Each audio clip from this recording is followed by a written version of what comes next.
Right now on KGW News, for the first time in history, Portland public school teachers go on strike. Well, I don't feel like we have a choice, and I think that my colleagues agree. The last-ditch effort by the district that appears to have failed. Plus, body cam video shows the moment police track down a man accused of holding a woman captive in a cinder block cell. Then, Portland's plan to enforce its new camping ban seems to raise even more questions. It's atrocious. I mean, they're doing nothing. As neighbors run out of patience. And later, dearly departed, honored spirits, and beloved guests. How about a Halloween wedding? The local couple's turning the scariest holiday into one of the most romantic. Good evening, everyone. We begin with no class tomorrow for tens of thousands of students, with teachers in Portland now officially on strike. Thanks for joining us. I'm David Molko. Months of negotiations now come down to this, with teachers apparently sidestepping a plea by the district and the governor to stay at the table instead of hitting the picket lines. Alma McCarty's been tracking all the updates. Alma. And David, the decision to strike came after a new offer from the district, one the union outright rejected by calling a strike, saying the offer essentially ignored the key issues, with the PAT adding district management's unwillingness to truly engage has left them with no option. Response to our proposal. Until district leaders make, quote, real investments in Portland's students and schools, teachers say they're committed to stay on strike. I think that we are ready to fight. We need these things. They're not giving them to us. Our students need these things. Tina Lamana, a second grade teacher at Markham Elementary, says educators didn't have a choice. We're not fighting for us. It's these kids need more attention than I can give in a large class. They need lessons that I can't plan in the planning time that I have. They need supports that I'm not able to provide. Tuesday afternoon, the district urged the Portland Association of Teachers to keep schools open after making a new offer. We offered elementary educators exactly what PAT proposed, 440 minutes of planning time. We offered contract language to ensure healthy and safe schools, language anchored in Oregon and federal laws. But Dr. Renard Adams, a PPS administrator and member of the bargaining team, told reporters the district could not accept the union's proposed cost of living increase, class size limits, or more planning time. We understand we have significant disagreements on critical issues. We can only bridge these and reach agreement through dialogue, cooperation, and compromise, and an acknowledgement that we do not have the resources to cover their proposals. With no agreement reached Tuesday evening, the teachers' union announced its move to strike Wednesday, a decision that many students can support. And honestly, I think there's some teachers where it's like I've never had one-on-one time with them because it's like such a big class size. So I definitely think that's something that they should be pushing for.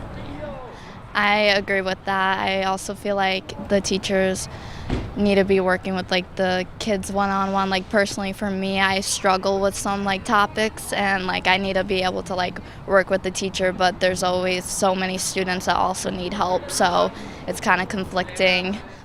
The district sent out a message to families this evening that all schools will be closed tomorrow, and then tomorrow at 7, PPS will let them know what the plan is for Thursday. At this time, no additional mediation sessions between the district and the union have been scheduled. David?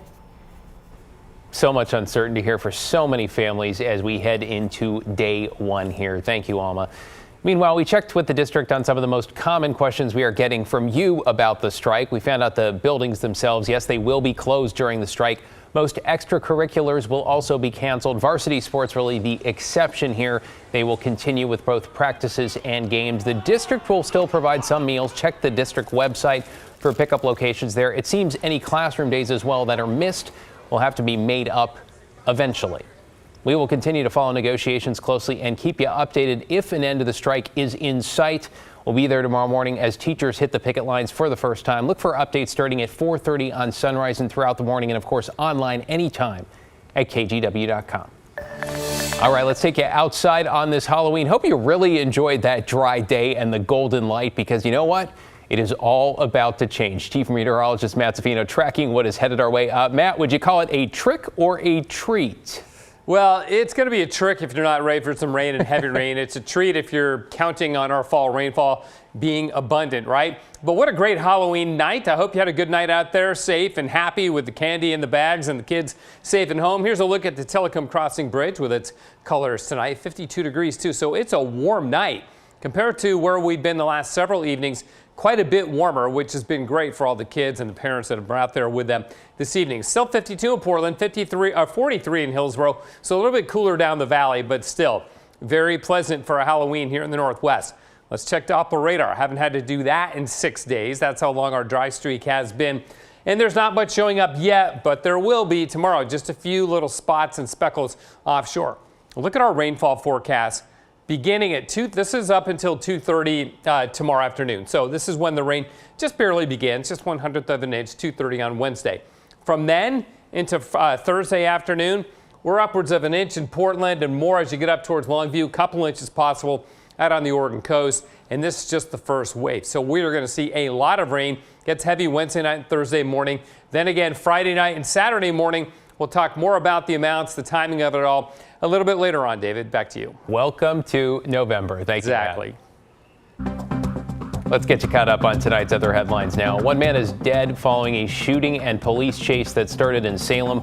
Police say the suspect rammed his truck into a home in South Salem and then shot a woman inside. That woman was taken to the hospital in critical condition. This is near Morningside Elementary School, which went down into lockdown as a precaution. Meanwhile, the suspect fled Salem East on Highway 22. Deputies were able to stop him just outside of Detroit late this afternoon. Officials confirm that man died by suicide. In North Portland, one person is dead after a house fire this morning in the Kenton neighborhood. Officials say most of the people in the home on Schofield Street escaped after that fire broke out. They were able to pull one other person out, but that person died as a result of their injuries. Firefighters say heavy clutter inside slowed their progress. No word yet on the cause. And 2 teenagers are safe after a rescue in the wilderness. The Clackamas County Sheriff's Office says the 16-year-olds had set out on a hike Friday in the Mount Hood Forest and set up camp in a foot of fallen snow on an exposed ridge. High winds sent them running for cover into a nearby stone shelter, but much of their gear and their tent blew away. Fortunately, they still had a working cell phone. They were able to call their parents Saturday, who got a hold of rescuers. Search and rescue is now asking people to be more aware of changing weather and to be prepared for outdoor adventures. Now, the newly released police body cam video now that shows the arrest of an Oregon man accused of kidnapping a Seattle woman and holding her captive in a cinder block cell. You may remember authorities eventually caught up with Nagasi Zuberi in Reno. Investigative reporter Kylie Boshi has more.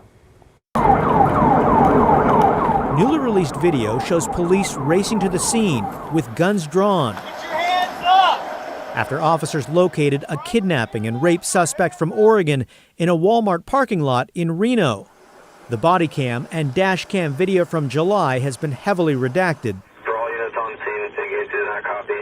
Possibly an AR-15 and body armor in the suspect vehicle. In the police video, officers discuss the man they were after, 29-year-old Nagasi Zuberi. What's this guy involved in? He's wanted for kidnapping, rape. Zuberi refused to get out of his car and threatened to hurt himself. But after a 45-minute standoff, he surrendered. Code 4-1 in custody. His legs and feet visible as he's taken into custody. Federal prosecutors claim in July, Zuberi kidnapped a woman in Seattle, posed as a police officer, and drove her 450 miles to his home in Klamath Falls. There, he locked the woman in a makeshift cinder block cell in his garage.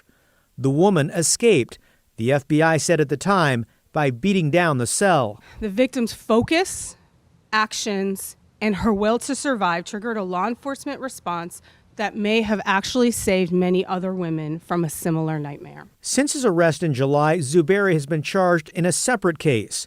Prosecutors claim in May he raped a woman at gunpoint in Klamath County. No other details have been released. Additionally, police say Zuberi tried to escape in late August by damaging a jail window.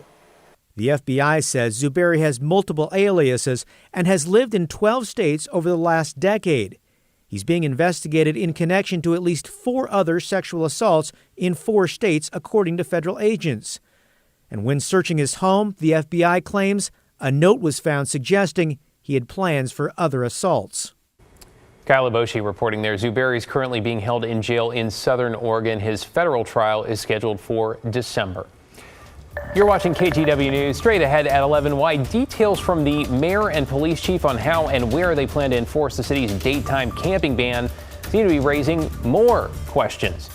And later, what do you get when the holiday known for dressing up collides with the milestone about making a lifelong commitment?